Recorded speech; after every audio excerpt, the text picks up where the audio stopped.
સવાલ પૂછું? મોટા ભાઈને તો સ્પેશિયલ રૂમમાં રાખ્યા હતા ને, તો બિલનો ખર્ચો પણ ઝાઝો થયો હશે ને? એટલા પૈસા છે? કેમ પાછા તારા દાગીના આપવા છે? મને એક વાત સમજાવ કે આ જ્યારે પણ ખર્ચાની વાત નીકળે ત્યારે તું તારા દાગીના ધરી દે છે. તો તને દાગીના સાથે પ્રોબ્લેમ છે કે પછી દાગીનાની ડિઝાઇન સાથે? તમારા પ્રોબ્લેમ સામે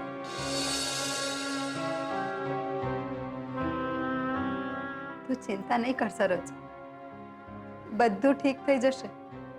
ને નહીતર મને પણ મારા દાગીનાની ડિઝાઇન નથી ગમતી.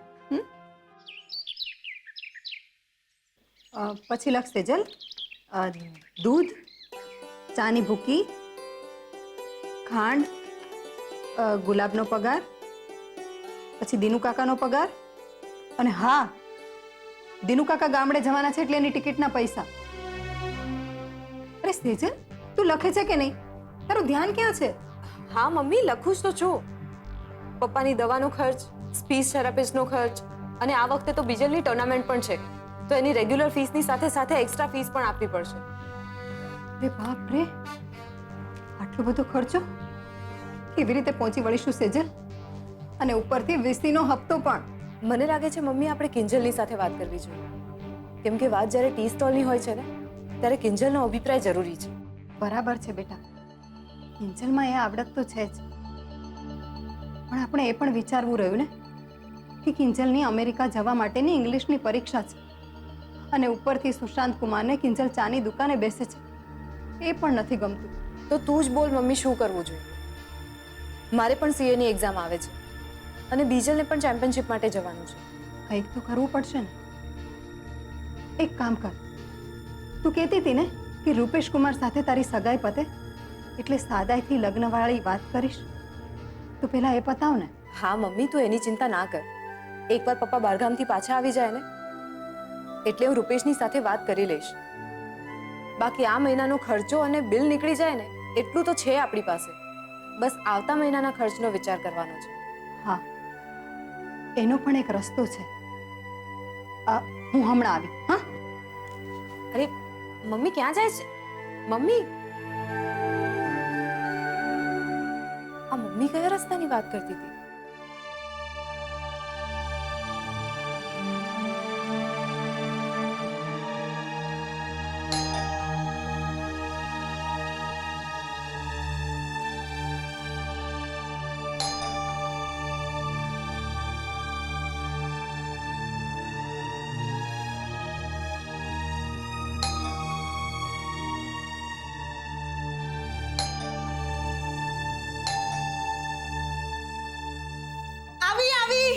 અરે જલ્દી જાને ભાઈ સાહેબ.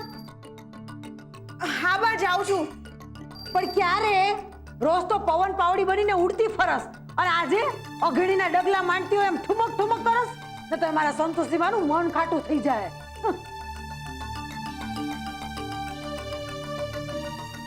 આવી આવી. અરે ભાભી, તમે આવો.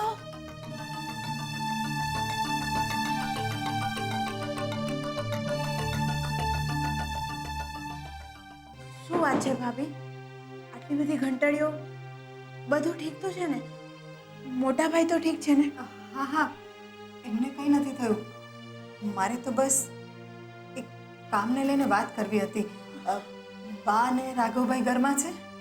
હા હા, છે ને. આવો ને, આવો.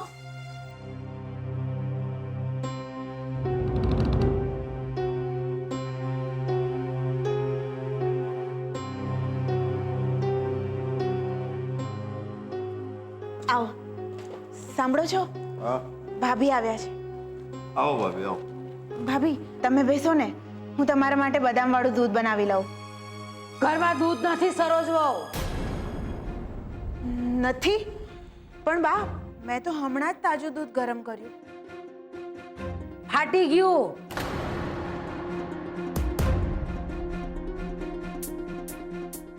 અને દૂધ જ શું કામ? રસોડામાં ચા, ખાંડ, મરી, મસાલા બધું ખલાસ થઈ ગયું છે. અને રાઘવ, મને તો એ નથી સમજાતું કે અચાનક આ બધી વસ્તુ ખલાસ કેવી રીતે થઈ ગઈ? ડબ્બા ખાઈ ગયા કે પછી બીજું કોક?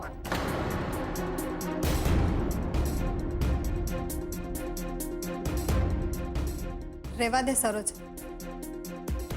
આમ પણ મારે રાઘવભાઈનું જ કામ છે. તું પણ બેસ ને.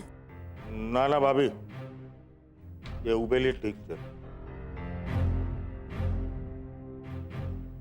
તમે બોલો ને, શું કામ હતું? શું બોલું રાઘવભાઈ, તમે તો જાણો જ છો ને કિંજલના પપ્પાની હાલત. આવી પરિસ્થિતિમાં જો તમારા તરફથી થોડી મદદ મળી શકતી હોય તો અમને ડૂબતાને થોડો સહારો મળી જશે.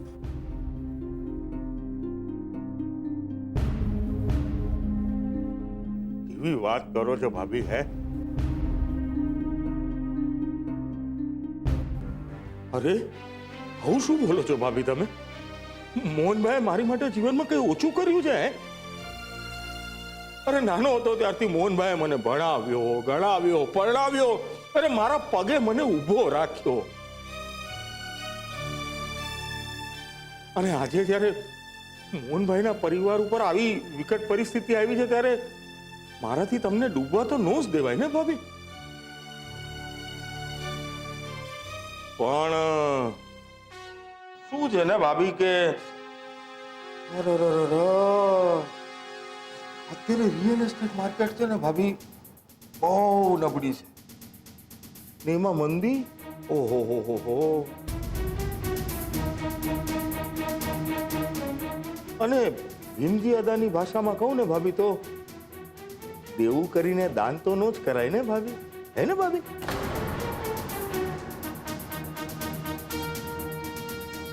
હા, એમાંય પાછી અક્કલ મઠ્ઠી સરોજ આંગણે આવેલા માંગણને આમ લોટે લોટે દૂધ પીવડાવવાની વાત કરે. બોલ, પણ એ પાછા બદામ નાખીને. હો બા, હું પૈસા માંગવા માટે નથી આવી. મહિનો ચાલી જાય એટલું તો છે જ, પણ હું એમ વિચારતી હતી કે જો રાઘવભાઈ અને રાહુલ કિંજલને પિસ્તોલ ચલાવવામાં થોડી મદદ કરી દે ને તો આગળ પણ વાંધો નહીં આવે. પણ મને વાંધો છે મીરા, બહુ મોટો વાંધો છે.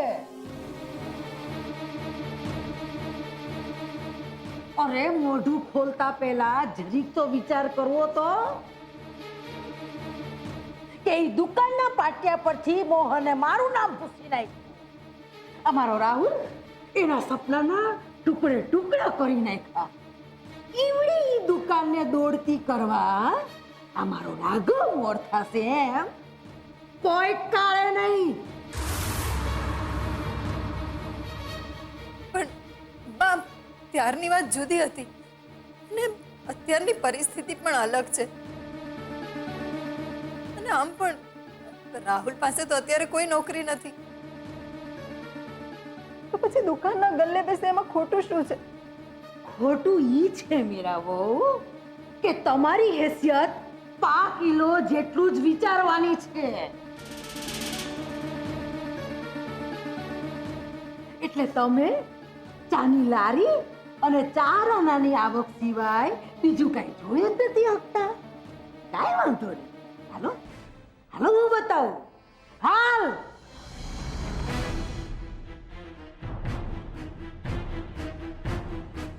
આ જો જો દિવાલ પર કાંઈ લટકતું દેખાય છે? ખણખણતા રૂપિયા જેવું મારા રાહુલનું ઇન્જિનિયરનું સર્ટિફિકેટ. સમજાયું?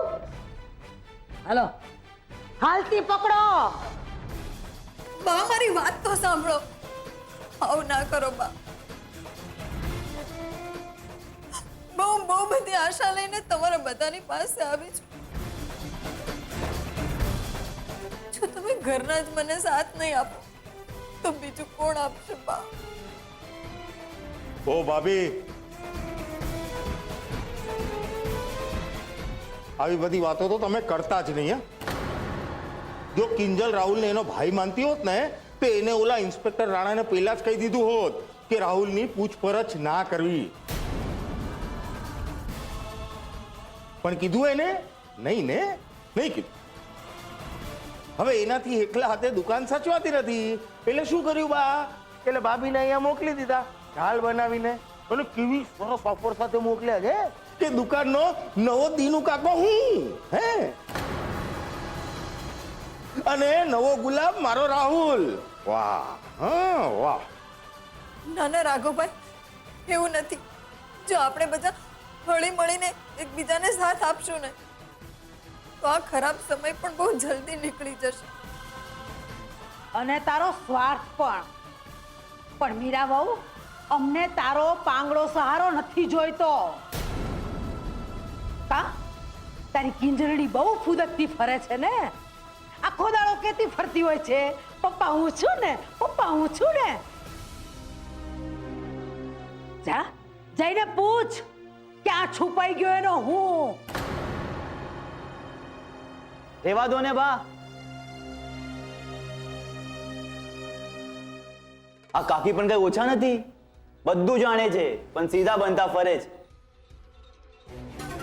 મને તો ડાઉટ છે કે આ બધું ચોરી, કાકા જે કોમામાં ગયા, એ બધું એમનો ને મોહન કાકાનો પ્લાન છે. થોડા દિવસ નાટક કરશે ને પછી પૈસા લઈને. રાહુલ,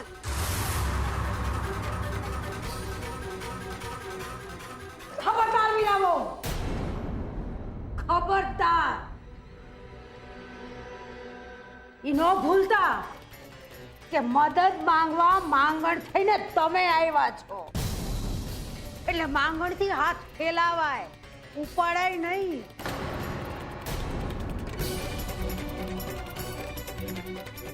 એટલે જો મદદ જોઈતી હોય ને તો ફેલાવો હાથ. બા ચૂપ, માંગો, જોડી ફેલાવો અને માફી માંગો તમારી દીકરીઓના ષડયંત્રની.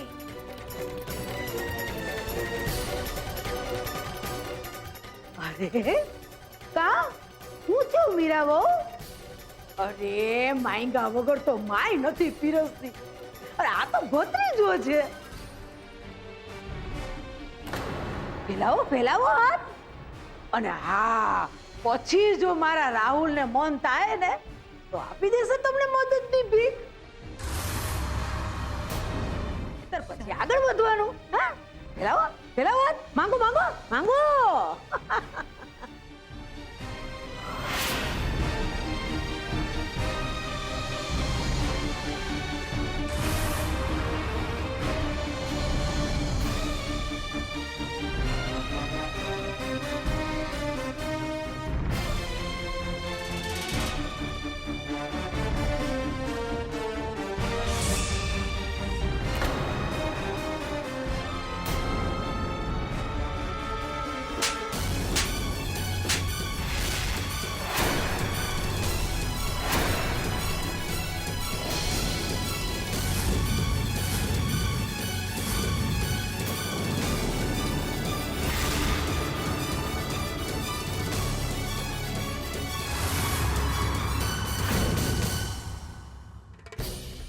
શરમ નથી આવતી તને? તારી માં સમાન કાકી પાસે માફીની ભીખ મંગાવતા? એ ભીખ માંગવા કાકી આવેલા, મેં નતા બોલાવ્યા. અને બહુ બળતું ને તને તારી મમ્મીનું તો નહોતા આવવા દેવા ભીખ માંગવા.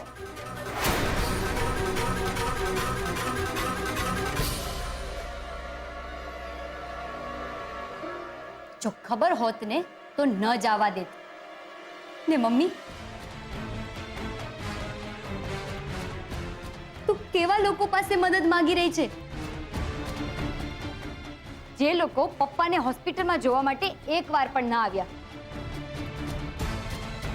જે લોકો તને પોતાના જ ઘરની વહુને માંગણ કહીને બોલાવે છે.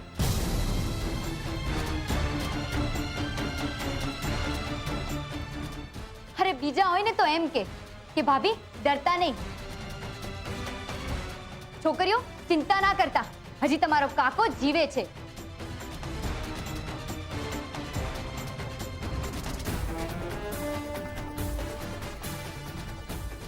અરે બેટા, એ તો હું આજે પણ કહું છું ને. મોટા ભાઈને કહેતો તો કે ક્યાં સુધી આ ચાની લારી ચલાવશો હે? અરે સારો સમય છે, દુકાન વેચી નાખો. અને ઘરના છીએ ને બેટા, એટલે હું દલાલી પણ જાતી કરીશ.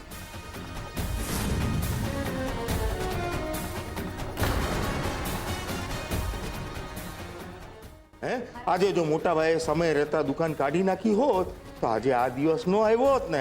હાથ આમ લાંબો ન કરવો પડત ને. હજી એ સ્કીમ ચાલુ છે. બોલો, દુકાન વેચવી છે? કાકા, દુકાન તો વેચાશે, પણ તમે તો આજે આપણો સંબંધ જ વેચી નાખ્યો. ચલ મમ્મી, બીજા ઘણા રસ્તા છે. મમ્મી, બધા રસ્તા બંધ થઈ ચૂક્યા છે કિંજલ. બસ આ એક જ રસ્તો વધ્યો છે.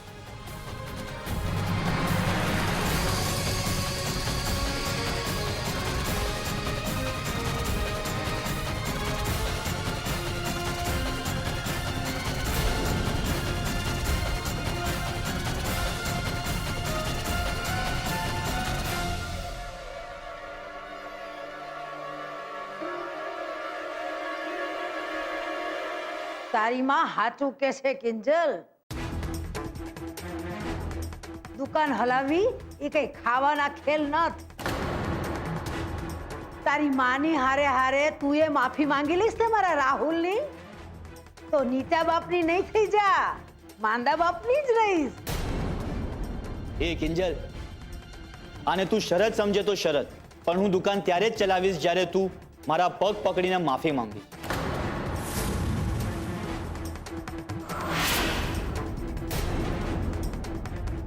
આટલો વિચાર નહીં કર કિંજલ. તારા પપ્પાની દુકાન બંધ થઈ જશે. તારા પપ્પાનું સપનું, દીકરી વાલનો દરિયો લખેલી તારા પપ્પાની ખુમારી વાળી ફોટો ફ્રેમ ક્યાં લટકાવીશ તું? માફી માંગ, નહીતર જેમ તારા પપ્પાને મોઢે લાગ્યું છે ને, એમ સેમ ટુ સેમ ખંભાથી તાળું લાગી જશે મોહન એન્ડ ડોટર્સ પર. અને એ પણ હંમેશના માટે. નહીં લાગે તાળું.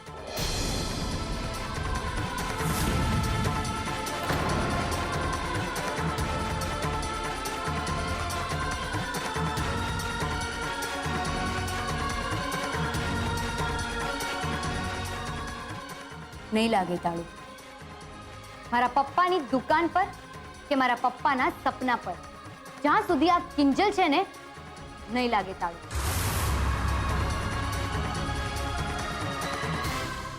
Mohan and daughters tea stall હું ચલાવીશ, કિંજલ ભટ્ટ ચલાવશે.